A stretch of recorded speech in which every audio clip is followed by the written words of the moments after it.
Puji Tuhan. Setiap kali misalnya kita libur, pakai waktu itu untuk kita mendisiplinkan diri kita.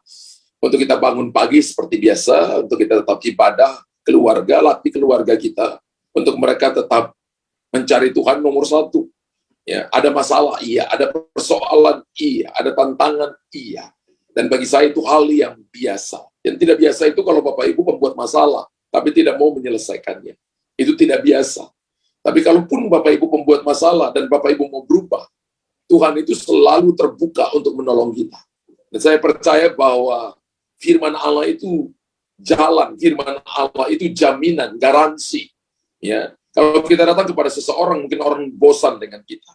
Tapi kalau kita datang kepada Tuhan, dalam hal meminta, dia nggak pernah bosan dengan kita. Kalau Bapa di dunia saja baik, apalagi Bapa di sorga, dia lebih baik daripada Bapa di dunia. Karena itu Bapak, Ibu, dan saya punya Tuhan yang hebat, yang ajaib, yang mau menolong Bapak, Ibu, dan saya dalam keadaan apapun. Karena itu, mari kita bersukacita dalam Tuhan. Amin. Sekalipun ada masalah, sukacita dalam Tuhan sekalipun ada persoalan. Sukacita dalam Tuhan sekalipun ada tantangan. Filipi pasal 4 ayat yang keempat berkata, Filipi pasal 4 ayat yang keempat berkata, bersukacitalah senantiasa dalam Tuhan. Sekali lagi, kukatakan bersukacitalah. Wow. Saya percaya bahwa, coba kita baca ayat ini dulu. Bersukacitalah senantiasa dalam Tuhan. Sekali lagi kukatakan, bersukacitalah. Saya percaya bahwa sukacita sejati bukanlah yang berasal dari apa yang kita alami. Sukacita bukan karena Bapak Ibu diberkati, tidak. Sukacita bukan karena kita lagi punya uang banyak, lagi baru dipromosi. Sukacita bukan karena kita sehat walafiat, bukan cuma itu. Sukacita kita karena ada Tuhan bersama dengan kita. Selama ada Tuhan, maka itu adalah saatnya Bapak, Ibu, dan saya bersukacita. Selama masih ada nafas di kandung badan, maka tidak boleh Bapak, Ibu tidak bersukacita. Every day harus Bapak, Ibu bersukacita. Banyak orang wajahnya murung karena dia nggak punya uang. Banyak orang wajahnya murung karena ada masalah, persoalan yang belum terselesaikan. Jalan belum dibukakan. Sekali lagi saya katakan, sukacita bukanlah berasal dari apa yang kita alami. Sukacita itu berasal dari Tuhan. Amin. Bapak Ibu tulis di kolom komentar. Sukacita itu berasal dari Tuhan. Sukacita karena Tuhan itulah yang menjadi perlindungan kita. Kalau kita lihat Nehemia 8 ayat 11 bagian B, ya, Alkitab mengatakan begini, sebab sukacita karena Tuhan itulah perlindunganmu.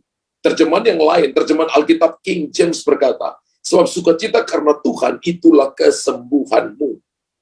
Ada banyak orang yang sakit karena tidak bersukacita. Ada banyak orang yang tidak lihat jalan keluar karena dia selalu ngomel, dia selalu protes. Mulai protes dulu kepada suami, mulai protes dulu kepada istri, anak-anak protes kepada orang tua, lama-lama protes kepada Tuhan. Tapi saya percaya kita belajar hari ini bahwa sukacita karena Tuhan itulah perlindunganmu atau itulah kesembuhanmu. Ketika Bapak Ibu bersukacita, maka itulah perlindungan, itulah kesembuhan, kekuatan Tuhan berikan kepada kita. Alkitab, firman Tuhan memberikan perintah untuk bersukacita. Kalau Tuhan suruh kita bersukacita, kenapa kita harus murung? Kalau Tuhan suruh kita bersukacita, kenapa kita harus bersungut-sungut?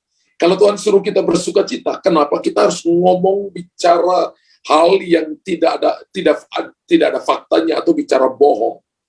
Dan apabila Tuhan memberikan perintah, dan perintahnya itu diulang dua kali loh Bapak Ibu, maka perintah itu adalah penting.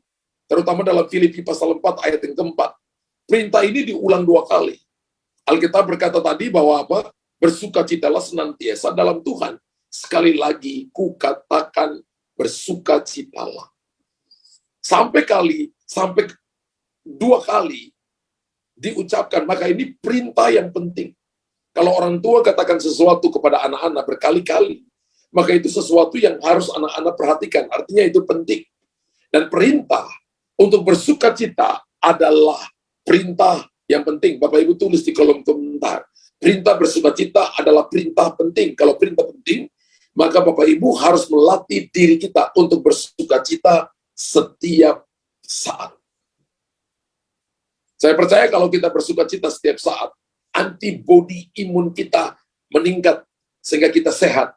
Kita ada dalam God's protection, dalam perlindungan Tuhan. Amin. Sukacita karena Tuhan inilah yang memberikan kekuatan tertentu untuk kita mampu bertahan. Bahkan keluar sebagai pemenang di tengah-tengah kesulitan apapun.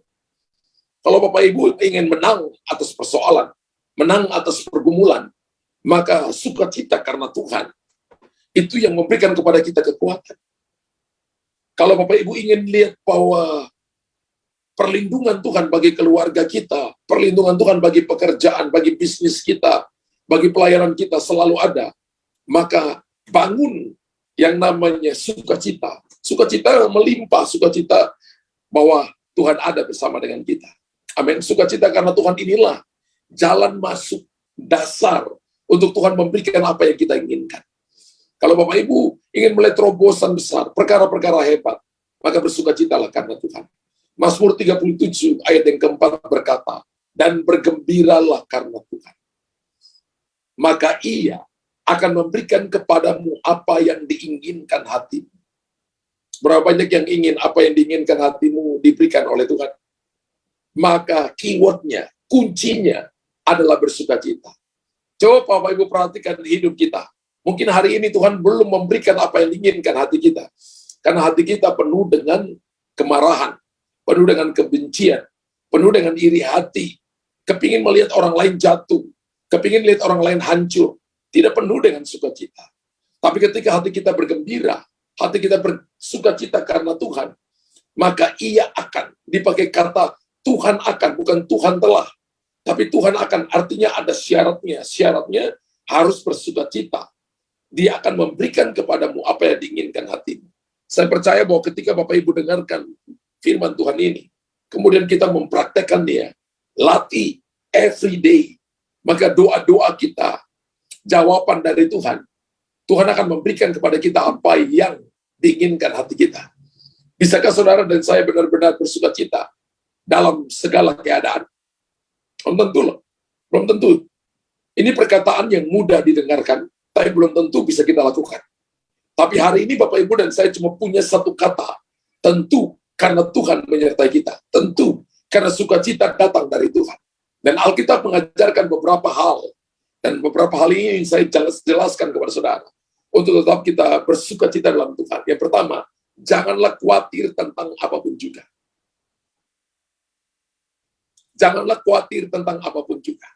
Bapak Ibu tahu kekhawatiran tidak dapat mengubah apapun juga. Kekhawatiran tentang uang, kekhawatiran tentang masa depan, kekhawatiran kepada anak-anak, kekhawatiran kepada suami, kekhawatiran kepada istri, kekhawatiran kepada pekerjaan, kekhawatiran dalam pelayanan, kekhawatiran tidak dapat mengubah apapun juga. Berjerih lelah dan bersusah hati tanpa melakukan apapun, itu adalah kekhawatiran. Ketika Bapak Ibu berjerih lelah, tarik nafas panjang, ngomel, itu tanda bahwa Bapak Ibu khawatir.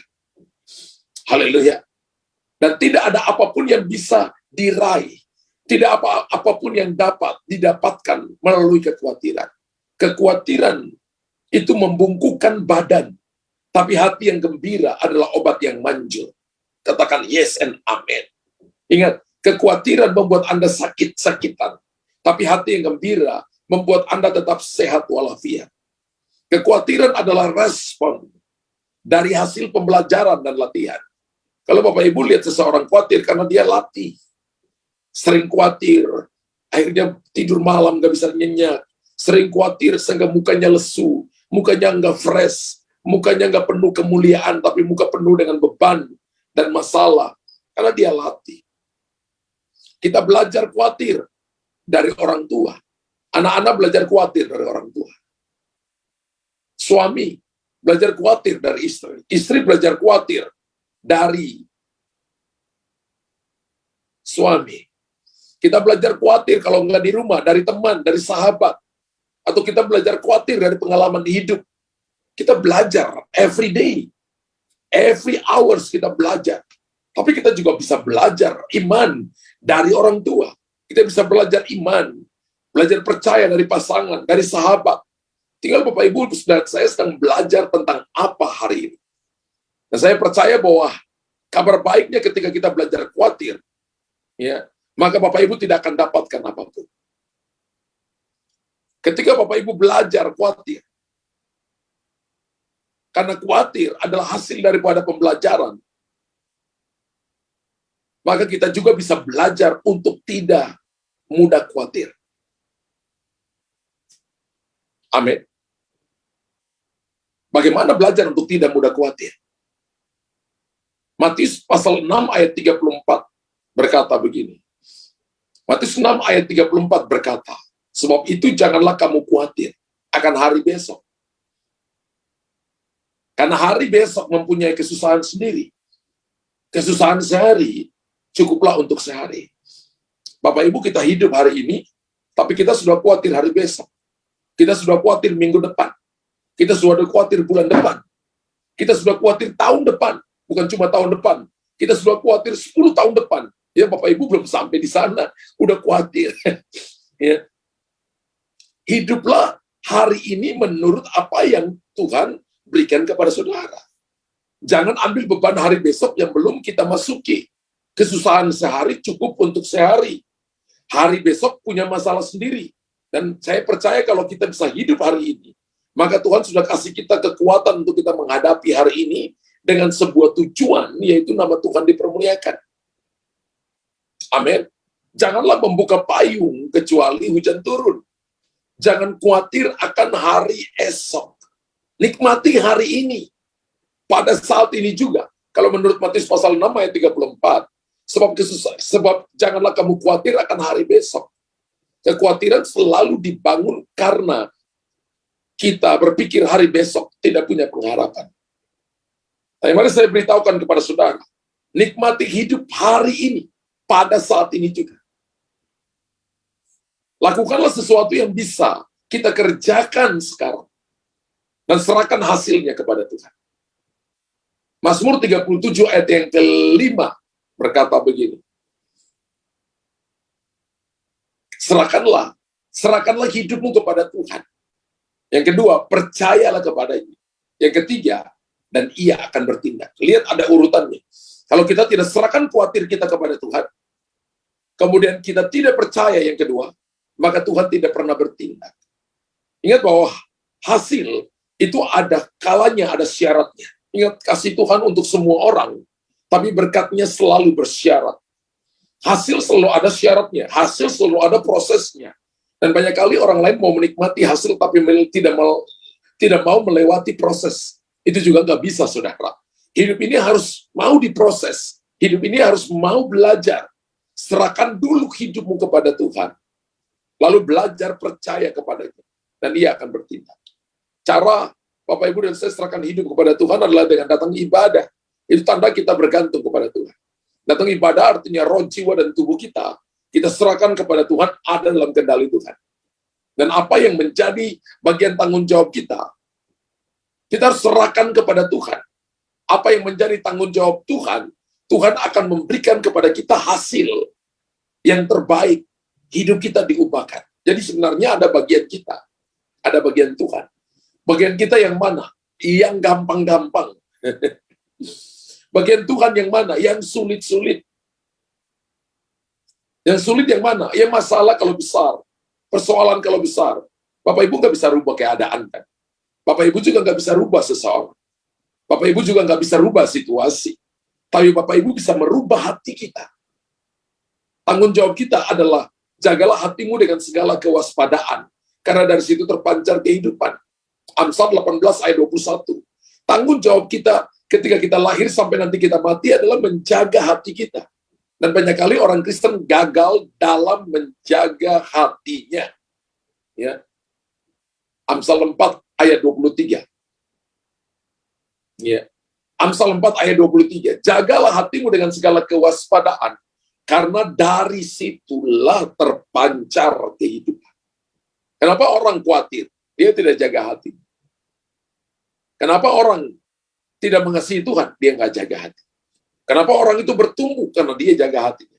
Kenapa dia mengampuni? Karena dia jaga hatinya. Kenapa dia mengasihi? Dia jaga hatinya. Kenapa dia memberi? Karena dia jaga hatinya. Ketika Bapak Ibu jaga hati, dari situ terpancar kehidupan. Jadi hal yang pertama kita belajar, jangan khawatir tentang apapun juga. Hal yang kedua, berdoalah untuk segala sesuatu. Berdoalah untuk segala sesuatu. Kalau kita nggak doa, Bapak Ibu nggak akan dapat apapun. Doa adalah sebuah fasilitas yang Tuhan berikan kepada kita untuk kita mendapatkan yang terbaik dari surga. Jadi kalau Tuhan mau jawab sesuatu, berikan sesuatu kepada kita, jalurnya itu melalui doa. Kalau kita lihat Matius pasal 7 ayat yang ke-7, Alkitab katakan, mintalah maka kamu akan diberikan, carilah maka kamu akan mendapat, ketok maka pintu akan dibukakan bagimu. Amin. Jadi kalau orang nggak doa, maka dia tidak dapat. Kalau dia nggak ketok pintu, maka pintu tidak dibukakan. Amin. Tapi ketika Bapak Ibu mencari, maka Bapak Ibu mendapatkan. Selanjutnya, sebagai ganti khawatir, maka gunakan waktu untuk berdoa. Dari kapan Bapak Ibu berdoa? Waktu terbaik untuk berdoa, waktu khawatir. Oke. Waktu Bapak Ibu khawatir, itu adalah waktu yang terbaik untuk berdoa kepada Tuhan. So, pada waktu Bapak Ibu berdoa, maka ini adalah penawar untuk khawatirmu. Ketika Bapak Ibu berdoa, maka Tuhan memberikan kepada kita kasih-Nya. Tuhan ganti kekuatan kita yang terbatas dengan kekuatan yang tidak terbatas. Sehingga Bapak Ibu bisa merasakan damai, bisa merasakan sukacita, bisa merasakan kebaikan Tuhan. Ingat, kita datang ke Tuhan bukan karena kita ingin mendapatkan sesuatu, bukan itu. Dan banyak orang kecewa karena dia sudah berdoa 5-6 tahun, dan dia belum lihat hasilnya. Padahal tujuan berdoa bukan itu. Tujuan berdoa adalah tanda kita mengasihi Tuhan. Tujuan berdoa adalah tanda bahwa tanpa Tuhan, saya nggak bisa lakukan apapun. Mungkin Bapak Ibu belum dijawab oleh Tuhan, pintu belum dibukakan oleh Tuhan. Tapi ingat, Tuhan masih memberikan kepada kita nafas kehidupan. Itu pemberian yang tidak dapat kita dapati melalui uang. Ketika uang banyak, ketika punya kedudukan, kita nggak bisa dapati nafas kehidupan. Ketika nafas kehidupan diambil daripada kita, harta, kekayaan, rumah, bahkan semua yang kita cintai, kita tinggalkan, saudara. Amin. Jadi kalau kita bisa datang berdoa kepada Tuhan, itu kasih karunia. Datang tujuannya bukan karena mencari hasil. Sekalipun kita butuh, tapi tujuan berdoa bukan itu. Dan apabila kita berdoa, sebanyak apa yang kita khawatirkan, maka kekhawatiran kita akan hilang. Bahkan saya nggak katakan itu berkurang. Akan hilang. Kalau Bapak Ibu membangun sebuah relationship, mengalami encounter with God, perjumpaan pribadi dengan Tuhan, maka damai Tuhan akan memenuhi hati dan pikiran kita. Dan beberapa orang berpikir begini, bahwa Tuhan itu hanya peduli akan urusan-urusan rohani saja. No. Makan minum pun Tuhan peduli kok. Ya. Tuhan katanya hanya peduli kepada orang yang datang ke gereja saja. Hanya peduli dengan masalah-masalah pelayanan saja. No. Masalah keuanganmu juga Tuhan peduli. Masalah sakitmu juga Tuhan peduli. Masalah kesehatanmu juga Tuhan peduli. Masalah studi anak-anak kita pun Tuhan peduli. Tuhan peduli atas semua rincian hidup kita. Tuhan peduli atas seluruh aktivitas hidup kita. Itu berarti bahwa saudara dan saya bisa membawa semua masalah kita kepada Tuhan lewat doa. Dan Bapak Ibu kalau berdoa, ada tingkatan doa. Doa permohonan, ada doa syafaat, kemudian ada doa menara dibagi dua, penjaga menara, berdoa bagi kota bangsa, ya. Kemudian ada doa peperangan rohani. Jadi ada tingkatan berdoa. Jadi kalau Bapak Ibu yang cukup suka berdoa kepada pribadi, Bapak Ibu masih doa pribadi. Kalau kita berdoa di mesbah keluarga, ya sekitar suami istri, anak-anak, kebutuhan keluarga. Tapi kalau kita jadi pensyafaat, kita nggak berdoa lagi untuk pribadi. Kita nggak berdoa lagi bagi keluarga. Tapi kita berdoa bagi kota, kita berdoa bagi bangsa, kita berdoa bagi orang-orang yang tidak kita kenal, kita berdoa bagi mereka. Amin. Dan Tuhan sedang cari para pensyafaat untuk berdiri, berdoa bagi kota-kota, bagi bangsa-bangsa, supaya orang merasakan anugerah kebaikan Tuhan. Yang ketiga, ucapkan syukur kepada Tuhan atas segala sesuatu. Hari ini mungkin kita sudah doa minta terlalu banyak.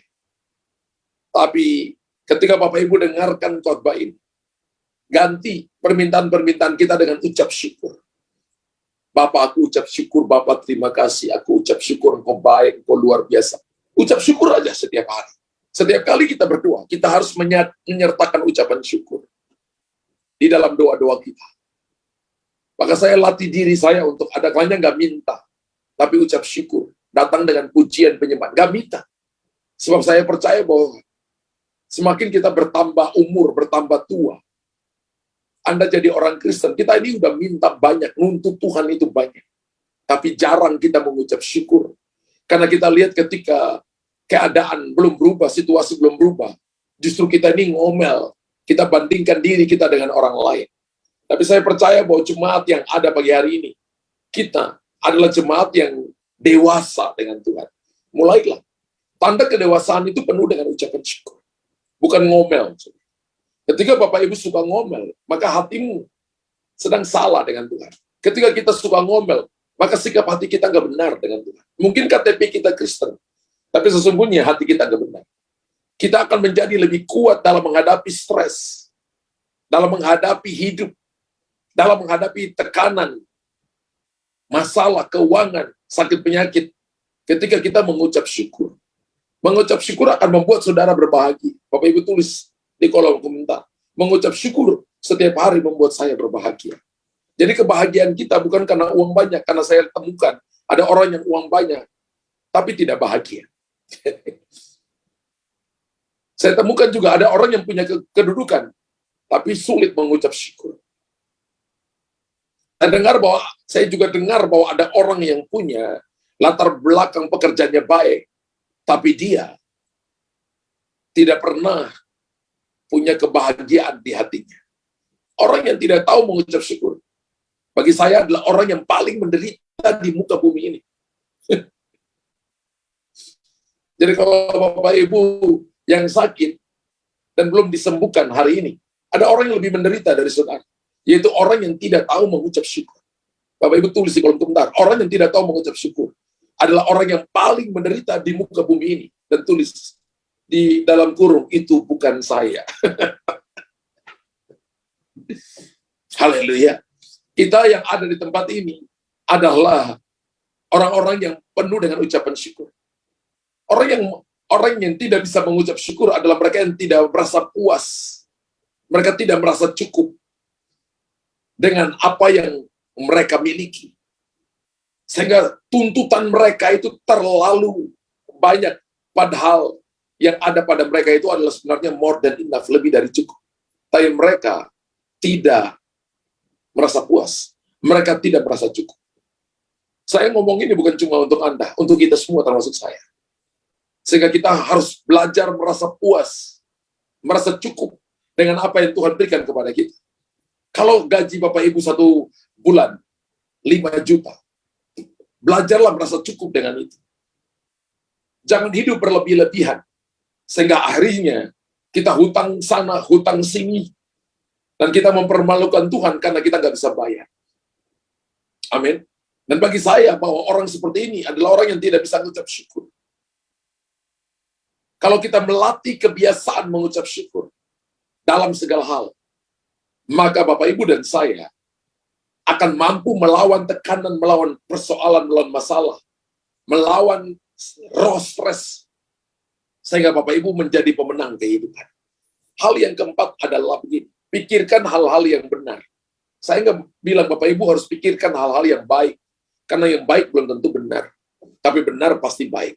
Jika kita ingin mengurangi stres dalam hidup kita harus mengubah cara kita berpikir, atau dalam cara kita meresponi sesuatu. Pertobatan itu dimulai dari pikiran. Metanoia itu adalah change your mind, merubah pola pikir.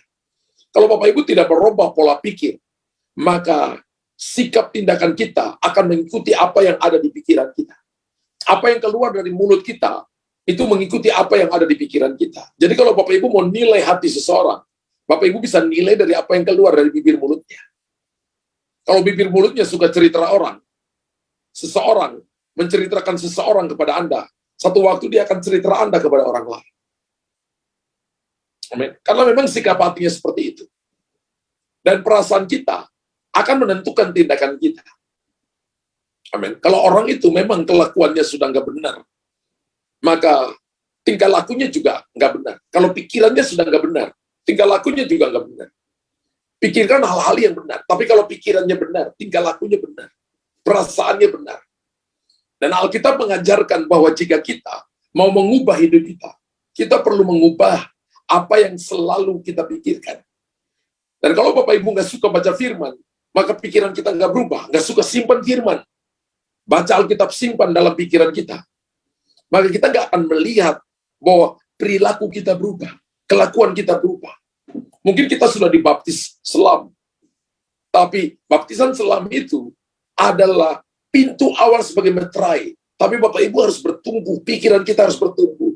Karena ketika kita menerima Yesus sebagai Tuhan dan Juru Selamat, yang sempurna itu roh kita. Sedangkan jiwa, pikiran, perasaan, kehendak menuju kepada kesempurnaan. Tubuh kita menuju kepada kesempurnaan. Karena itu kita harus latih. Kita harus memutuskan, kita harus memikirkan hal-hal yang benar. Alkitab katakan yang sedap didengar. Pikirkanlah yang manis, yang mulia, yang suci. Pikirkanlah hal-hal yang benar, yang sedap didengar, pikirkanlah semuanya itu. Jadi ketika orang ngatai Bapak Ibu, ketika orang memperlakukan kita dengan cara yang tidak benar, pikirkan hal-hal yang sedap didengar. Kalau orang itu temanmu, pikirkan bahwa dia pernah traktir Anda minum kopi. Itu hal-hal yang enak. Daripada Anda marah, sakit hati, tidur, nggak bisa nyenyak. Padahal dia lagi ketawa-ketawa, lagi pergi jalan-jalan ke mall. Tapi Anda asapnya keluar dari mulut, dari telinga.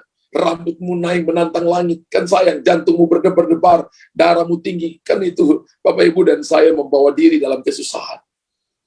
Sebab akar penyebab stres adalah karena kita memiliki cara berpikir yang salah. Cara berpikir yang membesar-besarkan kekhawatiran, membesar-besarkan masalah. Cara berpikir yang negatif. Dan semuanya ini membuat kita stres. Jadi ketika masalah besar, maka lihat Tuhan yang besar. Maka masalah kita akan dipersempit. Bahkan masalah kita akan hilang. Harus dilatih every day. Harus dilatih setiap saat. Kita perlu menaruh perhatian. Dan harus memikirkan firman Tuhan. Lebih daripada memikirkan masalah. Jadi kalau ada masalah, maka Bapak Ibu harus cari firman Tuhan. Simpan firman dalam hati kita. Ketika kita tidak simpan firman dalam hati kita, Bapak Ibu nggak akan menang. Bapak Ibu akan masuk dalam arus masalah. Dan Bapak Ibu akan terseret di dalamnya. Kenapa orang bunuh diri? Karena dia membiarkan dirinya ada dalam arus masalah. Padahal sebenarnya dalam setiap masalah pasti ada jalan keluar. Tuhan tidak menentukan kita mati karena masalah. No. Justru Tuhan katakan masalah persoalan yang kita alami, masalah biasa. Yang tidak melampaui kekuatan manusia. Apa hasilnya bila kita tidak khawatir? Berdoa untuk segala sesuatu. Mengucap syukur. Dan fokus kepada hal-hal yang benar. Ketika Bapak Ibu fokus kepada hal benar, hidup Bapak Ibu tidak pernah sama lagi. Ada masalah, iya. Ada persoalan, iya. Selama kita hidup di dunia. Jadi orang Kristen, Bapak Ibu tahu, ketika Anda berdoa sungguh-sungguh, Anda cari Tuhan sungguh-sungguh, Anda ibadah sungguh-sungguh, maka satu neraka serang saudara. Jangan berpikir kalau Anda doa sungguh-sungguh, Anda baca Alkitab, Anda ibadah sungguh-sungguh, maka tidak ada masalah. No, tidak. Kalaupun ada yang ngajar gitu, itu pengajaran sesat. Tapi saya beritahukan ketika Anda berdoa sungguh-sungguh, Anda cari Tuhan sungguh-sungguh, Anda beribadah sungguh-sungguh, satu neraka serang saudara. Dan kalau hari ini Bapak Ibu adalah masalah, dalam persoalan, karena setan ingin menjatuhkan saudara, berdirilah dan berkata begini, bersama dengan Allahku, aku akan melihat perkara-perkara besar. Bersama dengan Allahku, maka aku akan melakukan perkara-perkara ajaib. Bersama dengan Allahku dalam sukacita, bersukacitalah dalam Tuhan, maka aku akan jadi pemenang. Filipi pasal 4 ayat yang ke-7. Alkitab berkata begini, damai sejahtera Allah yang melampaui segala akal akan memelihara hati dan pikiranmu dalam Kristus Yesus. Wow, damai sejahtera, sukacita Allah dikatakan melampaui segala akal. Ingat bahwa firman Allah tidak bertentangan dengan akal, tapi firman Allah melampaui akal. Ketika Bapak Ibu dapat sukacita Tuhan, maka itu melampaui akal. Ketika Bapak Ibu simpan khawatir dalam pikiranmu, dalam perasaan, rindukan, cari sukacita Tuhan, karena itu melampaui akal. Itu akan menang, membuat Anda menang, akan memelihara hati, akan memelihara pikiranmu dalam Kristus Yesus. Kemenangan terbesar kita ketika Bapak Ibu dan saya bersukacita dalam Tuhan. Kemenangan terbesar kita bukan oleh apa yang dunia tawarkan kepada kita. Kemenangan besar kita karena Anda dan saya sudah mendapatkan hati Tuhan. Sehingga Anda akan melihat janji, jaminan, penyertaan yang ajaib yang akan Tuhan berikan kepada kita. Dalam nama Yesus. Amin. Tuhan berkati Bapak Ibu. Tuhan berkati yang diberkati Tuhan. Tulis di kolom komentar. Saya diberkati Tuhan hari ini. Sukacita dalam Tuhan. Bapak Ibu dan saya jangan khawatir tentang apapun juga. Yang kedua, berdoa untuk segala sesuatu, apapun yang terjadi. Ungkapkan dalam doa. Yang ketiga, ucaplah syukur kepada Tuhan atas segala sesuatu. Kalau hari ini minta kita terlalu banyak, ubah dengan ucap syukur setiap hari. Dan pikirkan hal-hal yang benar. Dan saya percaya Tuhan akan menolong saudara. Dikatakan bahwa damai sejahtera Allah yang melampaui segala akal akan memelihara hati dan pikiranmu dalam Kristus Yesus. Bapa di sorga, terima kasih untuk pagi ini. Biarlah firman ini jadi kekuatan bagi kami. Kalau kami salah jalan, Engkau Tuhan yang mereposisi kami, yang membawa kami kembali ada dalam jalan-jalan. Karena kami percaya bahwa firman-Mu adalah guidance. Bahkan firman-Mu adalah pribadi-Mu sendiri. Materaikan firman-Mu. Biarlah hari ini kami tumbuh. Kami penuh dengan ucapan syukur. Kami penuh dengan doa. Kami penuh dengan pikiran yang benar. Dan kami mau hidup dalam tuntunan penyertaan-Mu. Berdoa anugerah kekuatan Tuhan berikan. Dalam nama Yesus. Tuhan nama